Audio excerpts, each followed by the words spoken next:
Good afternoon and welcome to today's big show. I am Paul Zeise, of course. We do the big show every single day.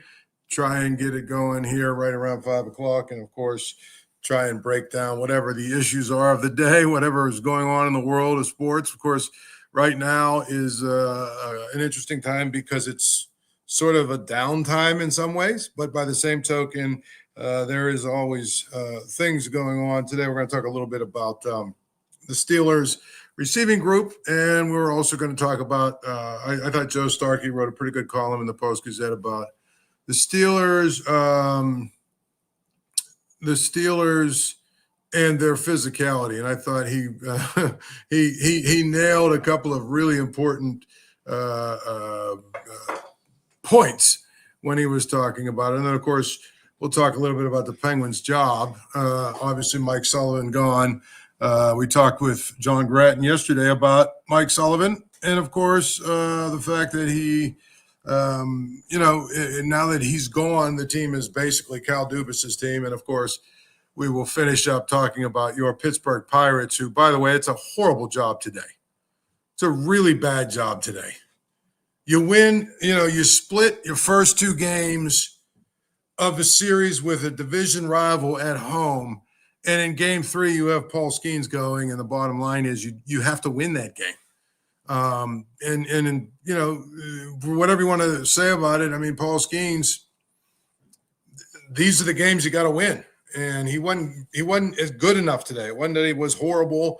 He only gave 3 runs, but the reality is, with this offense, when you got Skenes on the mound, you were thinking he's probably going to be able to do better than he did today. So we're going to talk about all those subjects, but let's get back to the Steelers receivers. One of the things that people keep bringing up, and we've been talking about it for a long, long time, is that, the Steelers receiving group, what is it? Is it good enough? What does it look like? And, I think that there's a couple things at play here. Number one, more importantly than anything else, they signed DK Metcalf. And so he changes the room immediately because now you have George Pickens and DK Metcalf. You have as good of a 1-2 punch as just about anybody else in the league. You got 2 guys on the outside that whoever's the quarterback should be able to have some success. And it's one of the reasons why when you look at Mason Rudolph and what he does well, if Aaron Rodgers doesn't come, if they don't get Aaron Rodgers, well, guess what? They probably are still going to be okay. We've talked about that because of those 2 guys on the outside. But then you look at the group beyond those 2 guys. And, of course, today they officially announced the signing of Robert Woods. Now, the thing about Robert Woods is he's kind of in the mold of some of the guys they've signed this offseason in that he's a veteran. It's probably a nice way of saying he's old. And because he's old, I don't know what really the ceiling for him is anymore. How is he going to really help the Steelers, I guess, is the biggest question you have. To me, it's simple. You look at it and you say basically the fact that you add some depth. But did you really add anything or add much?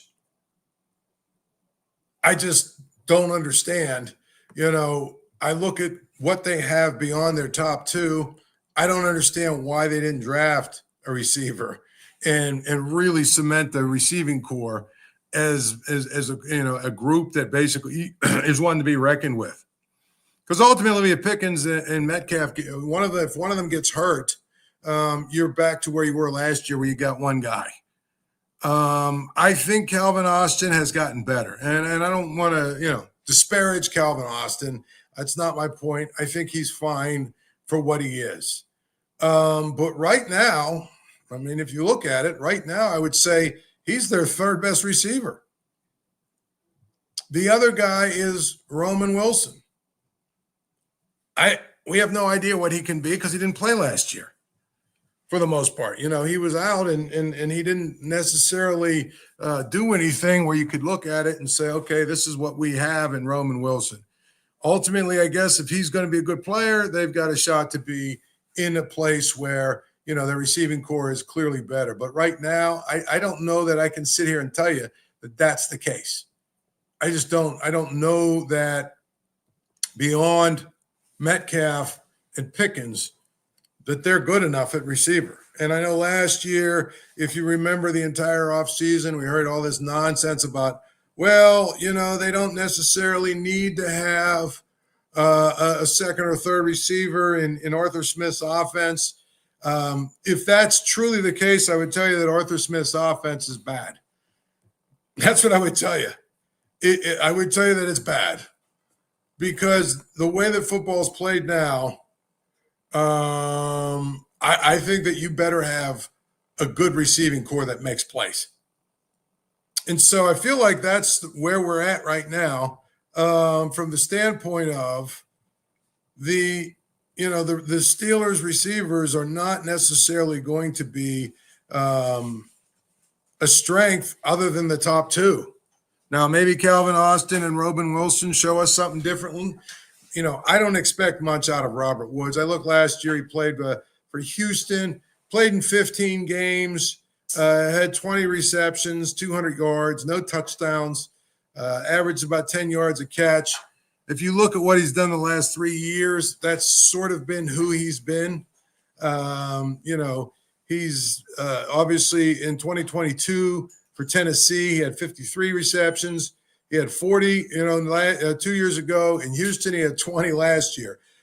So his numbers are dwindling. At the height of his career, he was a 90 reception guy with 1,100 yards. His best season probably was 2018. He had 6 touchdowns, 86 yards. 86 receptions, 1,219 yards. I think Robert Woods, is a veteran guy you plug into your lineup, but I don't know what really you're going to get out of him at the end of the day when you consider he's 33 years old. He's a veteran. But in signing him, I think one of the things the Steelers are continuing to say is that they believe they're going to get Aaron Rodgers because all of the moves that they've made suggest they think they're going to get Aaron Rodgers and they think they're going to get a shot at him. They think that he's going to sign eventually because this honestly looks like a team that's kind of going all in this year to try and win. They went out and got Metcalf. Yes, they got him for 5 years, but the feeling is they're only going to have him and Pickens for 1 year. Signing a guy like Woods, they obviously are signing him as an insurance policy. They're hoping that Calvin Austin does what he does and just gets better at it. I think in not trading George Pickens, they made it very, very clear what they're looking to do. And what they're looking to do is try and win this year. And I think that's the right approach. I just worry that Calvin Austin is a guy who's going to be forever. We're going to know him as sort of the guy who is always great in training camp, is always great in the preseason, and is just sort of pedestrian when the lights come on. I mean, he made some plays last year, but, I don't know that there was a whole lot that we saw from Calvin Austin that suggests, wow, this is a guy who I think is going to, take his game to the next level. It just doesn't really, really translate in my mind. He's still young. This is year 3. Last year he did catch 36 passes, and he did have a couple of touchdowns, 4 actually. So if he's your 4th receiver, I think it's not bad. Right now he's your 3rd receiver, and I think that's something you have to really kind of look at. Is that good enough? Woods gives them depth, and if Roman Wilson is healthy, now you've got 5 guys. But I just don't know that that's necessarily 5 guys that really put you where you want to be. I think you've got 2 that put you where you want to be. But boy, the other 3, I just think they need to prove a lot more before we get all that excited about it. And it feels like we've been talking about receivers for a long, long time. It does. I just feel like it's one of those things. It's going to be important that those guys have really good training camp. And I'm talking specifically about Roman Wilson and Calvin Austin. They've got to have really good training camp and really prove they belong on the field. I think, you know kind of what you're going to get when it's Robert Woods. But the other two, I think they really have to give themselves an opportunity to show that they can really be something that Arthur Smith can rely on. And again, I've never bought the whole idea that you don't need more than one receiver in Arthur Smith's offense. I've never believed that. And frankly, if that's the truth, then they need a new offense because that's not how the NFL is played anymore. And I think that's really going to be something that you have to really take a look and try and figure out. But I do think that it's important, that these guys come along because you can't, even with two guys, it can be really difficult, especially if one gets banged up, one gets hurt a little bit. The next thing you know, and I give you the great example was the Bengals. Even though they had T. Higgins playing,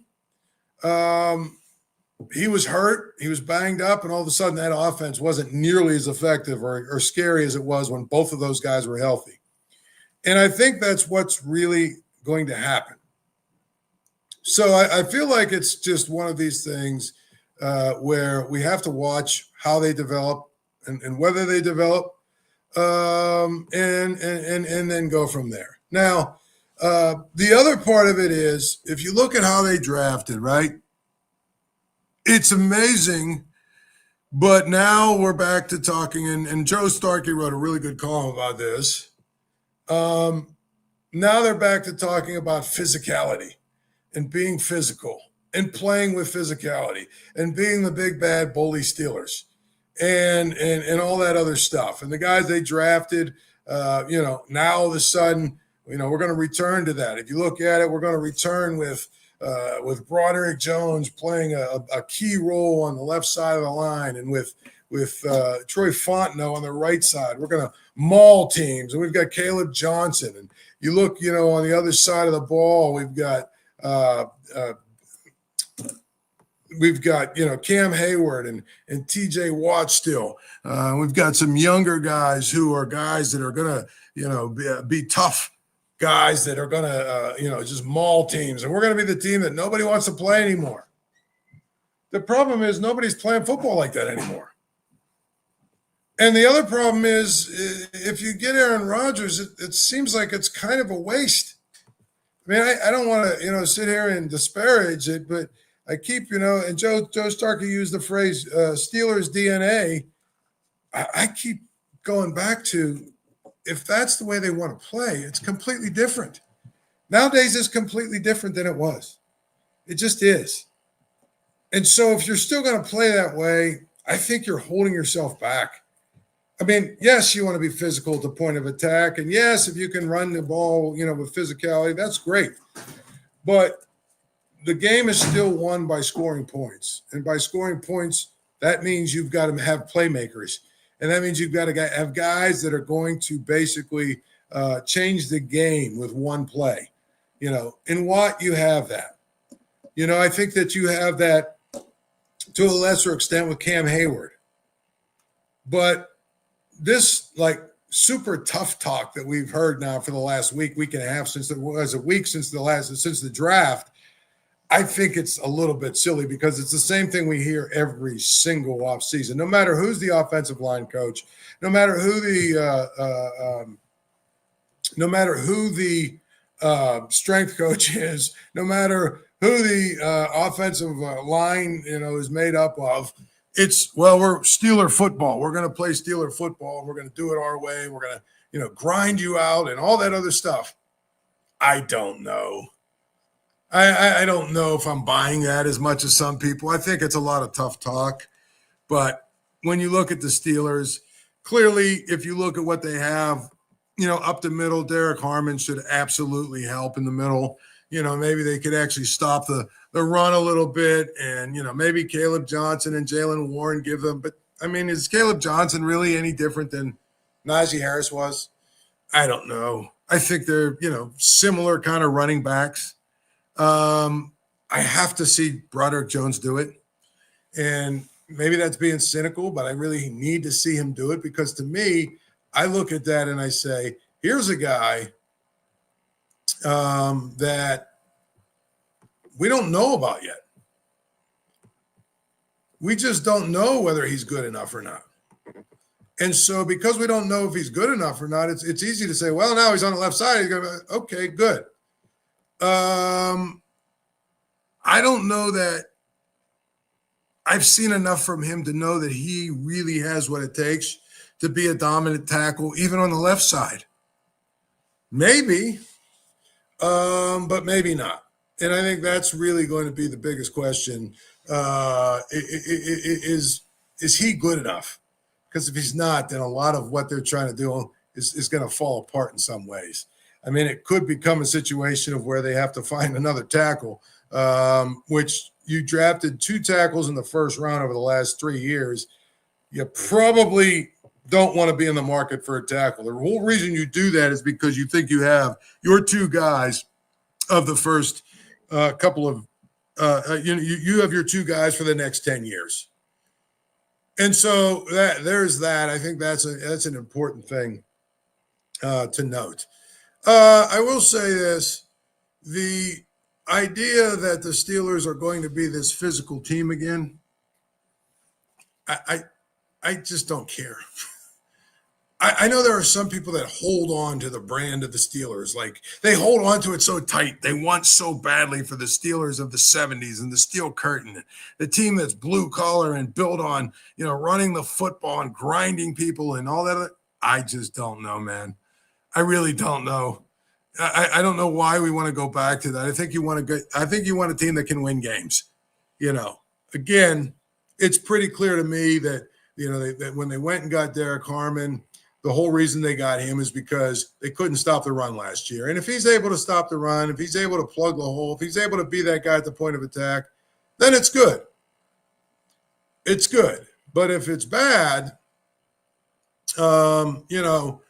if he's not good enough, I mean, I think they'll be in the same place they were last year, won't he? That's at least what I think. By the way, the game's always on at Archie's. Get down to Archie's on Carson Street, Archie's, home of 80-cent wings. Monday through Thursday, home of the Paul Zeise grilled cheese sandwich. When you get there, say hello to Archie for me. Did you happen to see this whole storyline that's going on right now with Bill Belichick and his girlfriend? I'm going to just touch on it real quickly and give you my thoughts. Why are we talking about this? I mean, I get it. He's 70 or whatever he is, and she's like 24. Okay, fine. Other than that, why are we talking about this? I mean, I've often said this about the Pirates. I've often said this about Pitt. At times I've said this about the Steelers. If you're winning games, nobody cares about all that crap. When it comes to the Pirates, nobody would have said a word about the bricks or even the Clemente wall. I'm convinced if the Pirates got off to a hot start, or, if they signed a bunch of guys in the offseason, it was pretty clear there was going to be a lot of hope for this year. I don't know that anybody's talking about all this ancillary nonsense. And it's the same thing here with Bill Belichick's girlfriend. It's just kind of stupid to me. It really is. And so, if North Carolina goes 10-2, nobody's going to care. If they go 5-7, then it'll be a story just because the football's bad. But I feel like it's one of these things where, these feeding frenzies on these storylines, they get so stupid at this time of year because there's not nearly enough to talk about. And that's one of the things they're talking about. By the way, Jacksonville, it's funny. Jacksonville got fined, what was it, $100,000? Or I think the coach got fined. The coach who leaked Shedeur Sanders' number to his son, I think he got fined like $100,000, and the team got fined $200,000. And people are losing their minds saying, "Oh, I just don't understand. Why? Why are they doing this?" Well, I mean, it's not because of the prank call. It's because there was a security breach. Anybody that works for a corporation, if you have that kind of security breach, guess what? You're going to get fired. Period. If you leak information, or if, information, is on your laptop, and believe me, I know people that work in corporate America, they'll tell you if they left their laptop open, right, and went to the bathroom or something, and someone came along and got some sensitive information, they'd get fired. That's what it's about. It's not about the whole, Shadur Sanders and the prank call. I mean, that's just sort of what happened. And of course, that's causing the ridiculous outrage among people. But the reality is, it's a story about security breach and information that was sensitive that got out. That's the kind of thing that gets you fired.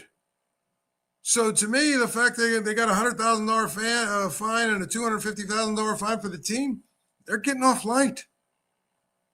And the reason they're getting off light, as we figured this out, is because the NFL is actually who screwed up the most, because they sent out these private numbers on an email chain that's got more than 2,000 people on it.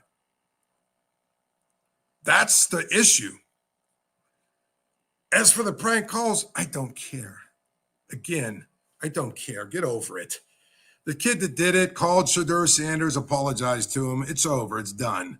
Abdul Carter apparently got one. I guess Tyler Warren got one. There was a number of these guys that got these prank calls. It's unfortunate, but get over it. I mean, we live in a society where everybody wants to make a mountain out of a molehill nowadays, and it's stupid, right? From that standpoint, a simple call and apology is all you really should be the end of it. Shadur Sanders said, all right, no harm, no foul, we're done. That should be the end of it. But of course, we live in a society with phony outrage about everything. So, now it's much bigger than it should be. But the story is the breach of confidential information. That's the story. And I think that's where we look at it and say, basically, it's just going to basically be in any corporate setting. If you leak information, you're going to lose your job. This guy, Steve, says, we are deep at receiver. We're not. The Steelers are not deep at receiver, bro. They're not. They've got two guys. And to me, again, I think Calvin Austin, if he's your fourth guy, okay, you probably are pretty good. But he's your third guy. And then you've got Roman Wilson. You don't know what you're getting out of him, and Robert Woods, I mean, come on. He's an insurance policy. They could have drafted another guy. And so I think that's going to be, what it takes. Lawrence asks why everybody's in on 2026 quarterback, because that's the nature of that position, right? People here aren't satisfied with the options we have, and so they're all going to talk about next year without seeing what could happen this year. I agree with you. Let's see what happens with Mason Rudolph and Will Howard. If Aaron Rodgers plays, that's fine too. But I'm not worried about next year's draft. I feel like this team isn't worried about next year's draft. I feel like this team is really mostly worried about this year and trying to win this year. That probably can happen if Aaron Rodgers comes. That can happen. Now, again, switching gears real quick to the Penguins. Joe Starkey, he wrote another good column. How attractive of a job, right, is the Penguins right now? There's one attractive thing about coaching the Penguins right now. One, they've got Sidney Crosby. Other than that, what else do you have? So whoever they hire has got a really hard job. And that's going to be the biggest thing. And I think it's one of the reasons why they're talking about hiring somebody, maybe not even in the NHL right now, but hiring somebody that can develop players, somebody that, isn't older and, ring chasing right now, but somebody that can navigate a roster that has old guys and guys with bad contracts and a goalie problem. That's really what they have. And I would tell you, when you look at some of the contracts they have, I think that they are the kinds of contracts that are still going to hold this team back for another year or two. Like, I don't expect them to be able to win next year and maybe even not even the year after.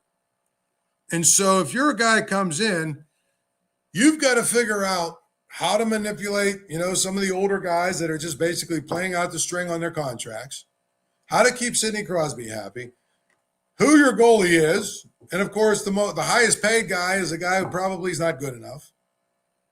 Just so many different things that you have to juggle. And so, 3, 4, 5 years ago, 3, 4, 5 years ago, this was a great job.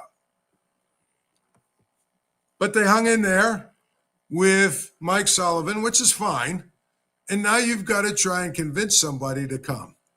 You got to try and convince somebody that what they're looking at on the roster and some of the issues they have on this roster are not as bad as they seem.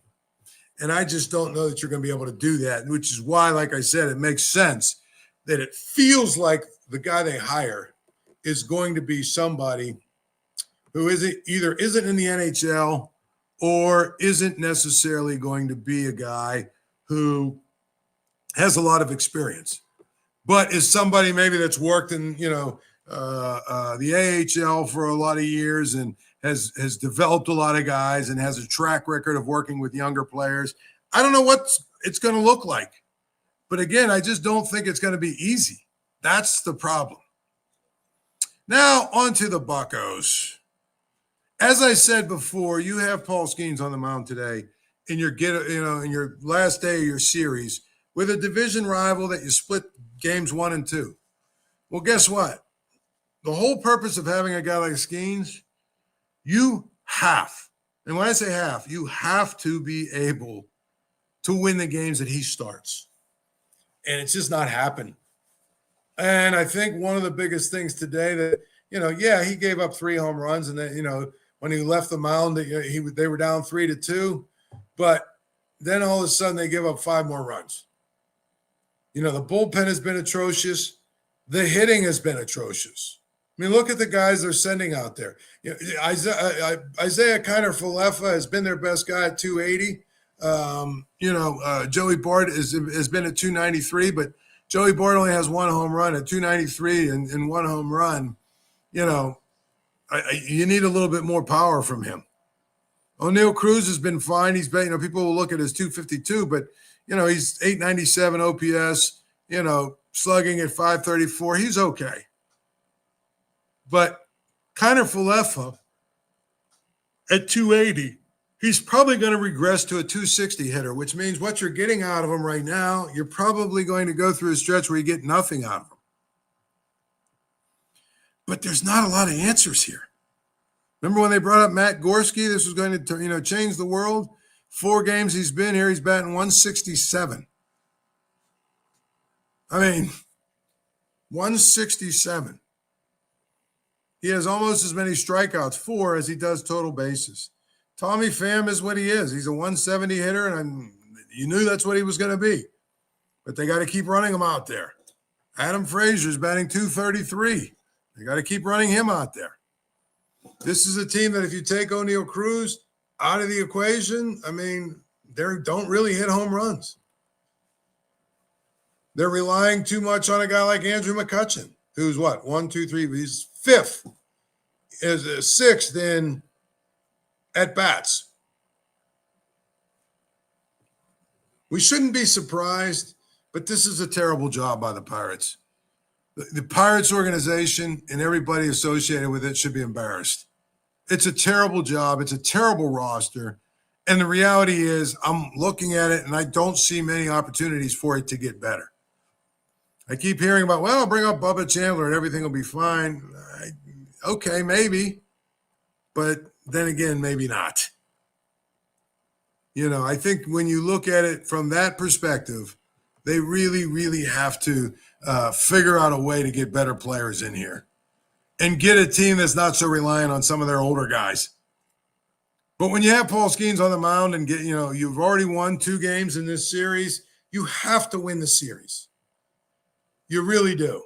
And today they just kind of, he gave up a couple of runs, and once they give up 3 runs, it's almost like, well, that's too many for them to overcome.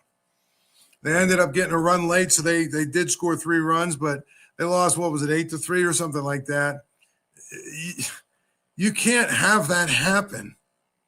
You want to tell me you lose if Carmen Majitsky's on the mound? You can afford to lose those games because, anything he wins is going to be gravy. But beyond that, I think it's absolutely a terrible job by the Pirates today to lose a game that you had a chance to win, honestly. And that's that. I mean, to me, it comes down to, I look at this roster and I keep trying to convince myself there's room for it to get better, but I don't know that there really is. You know, when McCutchen and Reynolds and Tommy Pham, you know, are three of your better players but all three are old, that's not a good sign. That's not a good sign. And I don't want to hear about Spencer Horwitz because, I mean, the way that people are talking about it is like, well, we signed Lou Gehrig in the offseason and he's hurt. But when he comes back, oh boy, you watch what we do. I don't know. It just doesn't excite me that much. It really doesn't. They have, you know, a series now coming up, another series here at home. I mean, again, I look at what they're doing with respect to their roster, and I just don't see a whole lot of opportunity for them to get better. I really don't. At any rate, we do it every day at 5. Probably won't be here tomorrow because Fridays we usually take off, but who knows? I might be. If not, I'll see you on Monday. Enjoy the day.